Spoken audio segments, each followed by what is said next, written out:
ಕ್ರೈಸ್ತರಲ್ಲಿ ಎರಡು ತರ ಇದ್ದಾರೆ. ಮೂರನೇದು ಕೂಡ ಇದ್ದಾರೆ, ನೋಡೋಣ ಧ್ಯಾನಿಸೋಣ.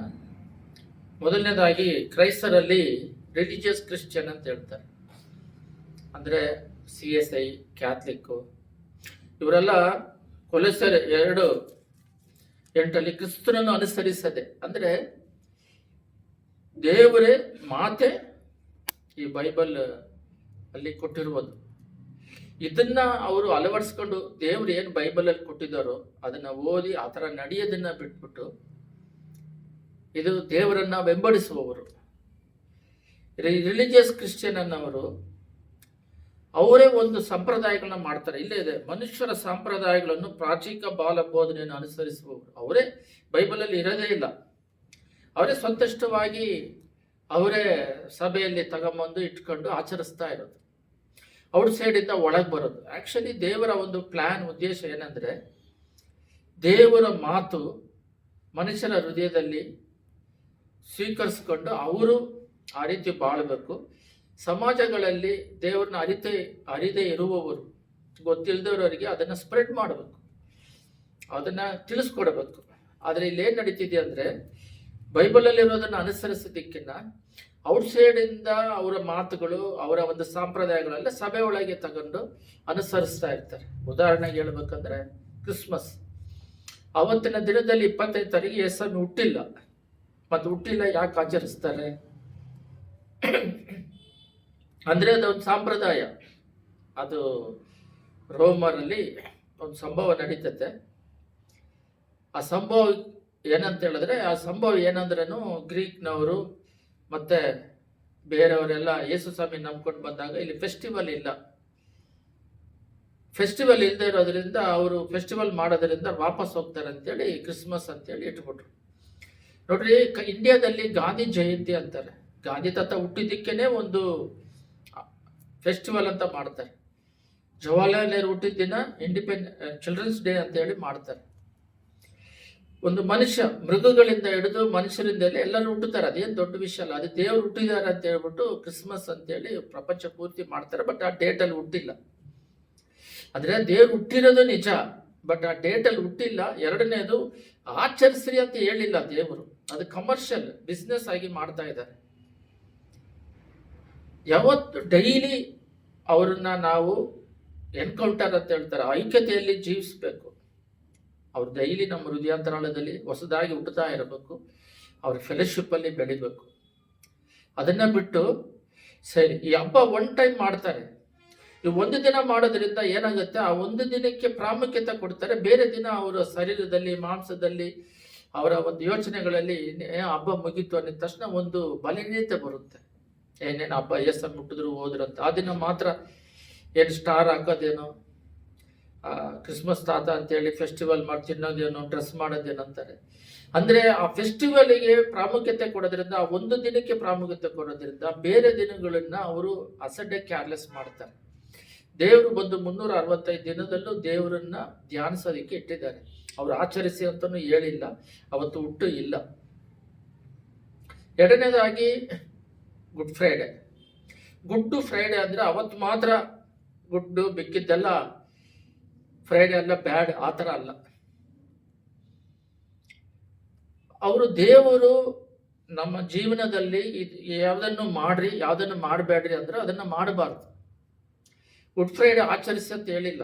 40 ದಿನ ಉಪವಾಸ ಇರ್ತಾರೆ. ಅದು ಎಸೆಕೆಲ್ 8 ಓದ್ತಾ ಇರ್ಬೇಕಾದ್ರೆ ತಂಬೂಸ್ ಅಂತ ಬರ್ತಾರೆ. ಅದು ಬೈಬಲ್ ಬಿಟ್ಟು ಹೊರಗಡೆ ಇರುವ ಒಂದು ಪುಸ್ತಕ. ಅದು ತಂಬೂಸ್ ಅಂತ, ಗಿಲ್ಗಮಸ್ ಅಂತ ಒಂದು ಕತೆ. ಅದರಲ್ಲಿ ರಿಯಲ್ ಕತೆ ಅಲ್ಲ, ಒಂದು ಸುಮ್ಮನೆ ಒಂದು ಕತೆ. ಗಿಲ್ಗಮಸ್ ಅಂತ ಒಂದು ಬುಕ್ ಐತೆ, ಅದನ್ನು ಓದಿದ್ರೆ ಗೊತ್ತಾಗುತ್ತೆ. ಅದರಲ್ಲಿ ಈ ಕಟ್ಟು ಕತೆಗಳು, ಅದರಲ್ಲಿ ಒಬ್ಬರು ಅಸಿರಿಯಾ ಅಂತಿದೆ, ಅವರ ಭಾಷೆಯಲ್ಲಿ ಇಸ್ತಾರ್ ಅಂತ ಹೇಳ್ತಾರೆ. ಗ್ರೀಕ್ ವರ್ಡಲ್ಲಿ ಈಸ್ಟರ್ ಅಂತ ಹೇಳ್ತಾರೆ. ಈಸ್ಟರ್ ಅಂತ ಹೇಳ್ತಾರಲ್ಲ, ಅದು ಎಸ್ತರ್ ಅನ್ನೋ ಪದ. ಈ ಇಸ್ತಾರ್ ಅನ್ನೋದು ಏನಂತ ಹೇಳಿದ್ರೆ ಎಲ್ಲ ಗಮನ ಇಟ್ಟು ಕೇಳ್ರಿ. ಎಸ್ತರ್ ಅನ್ನೋದು ಒಂದು ಹೆಸರು, ಅದಲ್ಲ. ಇಸ್ತಾರ್ ಪ್ಲಸ್ ಈಸ್ಟರ್, ಇದ್ರ ಬಗ್ಗೆ ಧ್ಯಾನಿಸೋಣ. ಈ ಇಸ್ತಾರ್ ಅನ್ನೋದೇ ದಿನ ದಿನ ಕಳೆದ ಮೇಲೆ ಅದರದ್ದು ಟ್ರಾನ್ಸ್ಲೇಷನ್ ವರ್ಡ್ ಗ್ರೀಕಲ್ಲಿ ಇಸ್ತಾರ್ ಅಂತ.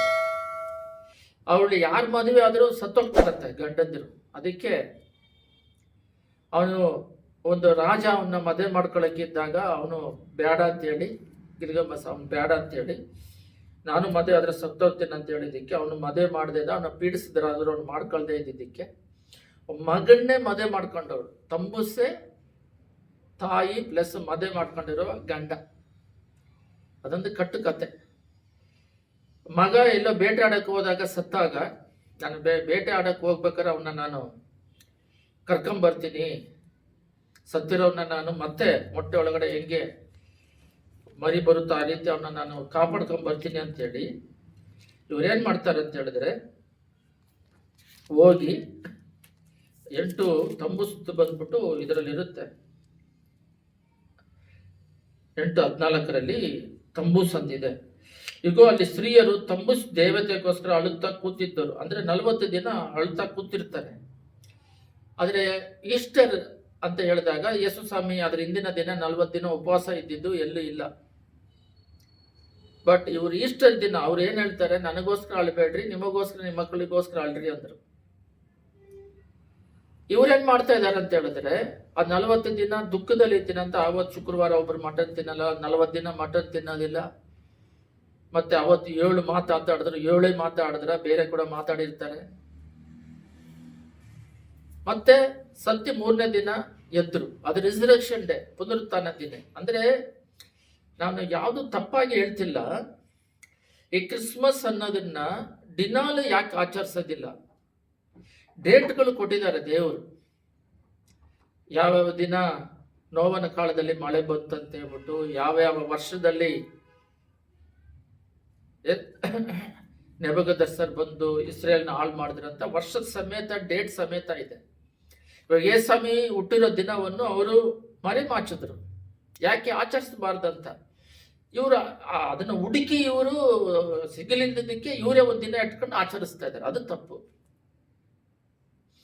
ಇದಕ್ಕೂ ಈಸ್ಟರ್ ದಿನಾನ ಆಚರಿಸೋದು ತಪ್ಪು. ಯಾಕಂದ್ರೆ ಈಸ್ಟರ್ ಅನ್ನೋದು ಪದ ಆದಿಕಾಂಡದಿಂದ ಪ್ರಕಟಣೆವರೆಗೂ ಎಲ್ಲಿ ಇಲ್ಲ, ಆ ವರ್ಡೇ ಇಲ್ಲ. ಅದು ವ್ಯಭಚಾರ ಸ್ತ್ರೀಯ ಹೆಸರು, ಮಗನ್ನ ಮದುವೆ ಮಾಡ್ಕೊಂಡಿರೋ ಹೆಸರು. ಆದ್ರೆ ಒಂದು ಮಾತ್ರ ನಿಜ, ಯೇಸುಸ್ವಾಮಿ ಹುಟ್ಟಿದ್ದು ನಿಜ. ಆದ್ರೆ ಅದನ್ನ ಡೈಲಿ ನಾವು ಆಚರಿಸ್ಬೇಕು.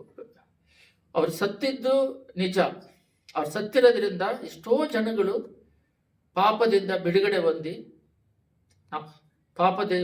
ಎಷ್ಟೋ ಪಾಪ ಮಾಡಿದ್ರು ಕೂಡ ಪಾಪಾರಿಕೆ ಮಾಡಿ, ರೋಮರಲ್ಲಿ ಇದೆ, ಪಾಪಾರಿಕೆ ಮಾಡಿ ನಾವು ಮಾಡಿರೋ ಪಾಪವನ್ನು ಕ್ಷಮಿಸ್ರಿ ಅಂದಾಗ ಅವ್ರ ಪಾಪವನ್ನು ಕ್ಷಮಿಸ್ತಾರೆ. ಹಳೆ ಪಾಪಗಳನ್ನೆಲ್ಲ ಬಿಟ್ಟು ಹೊಸ ಜೀವನಕ್ಕೆ ಅವರು ಬರ್ತಾರೆ. ಅದಕ್ಕೆ ದೇವರು ಎಷ್ಟೋ ದಾರಿ ತೋರಿಸಿದ್ದಾರೆ. ಎಷ್ಟೋ ಜನಗಳು ಇವಾಗ ಇರೋರೆಲ್ಲ ಪಾಪಾರಿಕೆ ಮಾಡಿ ಬಿಟ್ಟು ಬಂದು ದೇವರಲ್ಲಿ ಐಕ್ಯತೆ ಉಳ್ಳವರೇ. ಎಲ್ಲ ಗಮನ ಇಟ್ಟು ಕೇಳ್ರಿ. ಅದರಿಂದ ರಕ್ತದಿಂದ ಯಾವ ಪಾಪದಿಂದ ಬಿಡುಗಡೆ ಮಾಡಕ್ಕೆ ಯೇಸು ರಕ್ತ ಬಿಟ್ಟರೆ ಬೇರೆ ದಾರಿ ಇಲ್ಲ. ಅವ್ರು ಪರಿಶುದ್ಧವಂತರು ದೇವರು. ಮತ್ತೆ ಸತ್ಯ ಪುನರುತ್ಥಾನ ಆಗಿದ್ದನ್ನ ನಾವು ಪ್ರಪಂಚ ಪೂರ್ತಿ ಆಚರಿಸಬೇಕು, ಸ್ಪ್ರೆಡ್ ಮಾಡಬೇಕು. ಅವರು ಸಾವು ಅವ್ರನ್ನ ಹಿಡಿದಿಟ್ಟುಕೊಳ್ಳಕ್ ಆಗಲಿಲ್ಲ.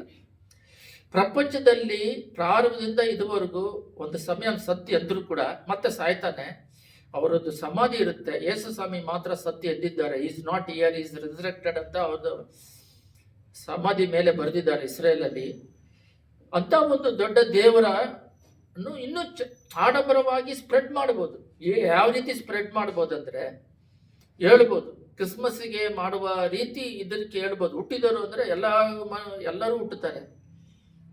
ಆದ್ರೆ ಸತ್ಯ ಎತ್ತಿರೋರು ಯಾರಾದ್ರೂ ಇದ್ದಾರ? ಸಾವು ಅವ್ರನ್ನ ಹಿಡಿದುಕೊಳ್ಳದೆ ಆಗಿಲ್ಲ. ಯಾಕೆ ಅದನ್ನೆಲ್ಲ ಅಂದ್ರೆ ಅವರು ಮಾದರಿಯಾಗಿ ತೋರ್ಸೋಕೆ ಬಂದ್ರು, ಮಾದರಿಯನ್ನು.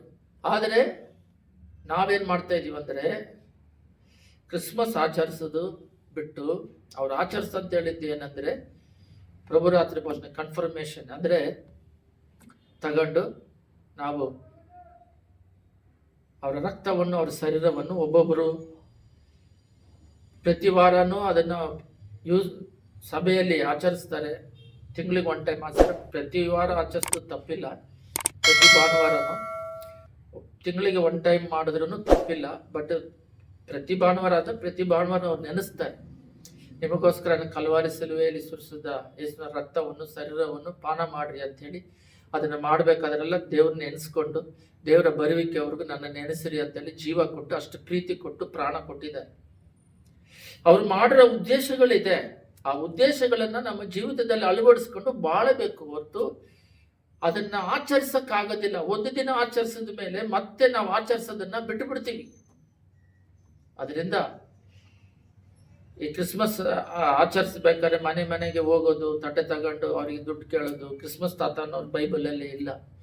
ಅವ್ರನ್ನ ಸ್ಯಾಂಟಾ ಏನೋ ಚಿಕ್ಕ ಮಕ್ಕಳಿಗೆ ಸಹಾಯ ಮಾಡಿದ್ರು ಅಂತ ಅದನ್ನ ತಗೊಂಬಂದು ಇಡ್ತಾ ಇದ್ದಾರೆ. ಅದು ಮನುಷ್ಯರು ಇಟ್ಕೊಂಡಿದ್ದು, ಬೈಬಲಲ್ಲಿ ಇದೆಯಾ? ಇಲ್ಲ. ಸ್ಟಾರ್ ಹಾಕೋದು, ಕ್ರಿಸ್ಮಸ್ ಟ್ರೀ, ಈ ರೀತಿ ದೇವರಿಗೆ ಇಷ್ಟವಿಲ್ಲದ ಕಾರ್ಯಗಳನ್ನೆಲ್ಲ ಮಾಡೋದಕ್ಕೆ ಎಷ್ಟೋ ಜನಗಳು ಸಂಪ್ರದಾಯಗಳವಾಗಿ ಮಾರ್ಪಲ್ಪಟ್ಟಿದ್ದಾರೆ. ಕೊಲೆಸೆರಲ್ಲಿ ಹೇಳಿದಾಗೆ ಸಂಪ್ರದಾಯಗಳಾಗಿದೆ.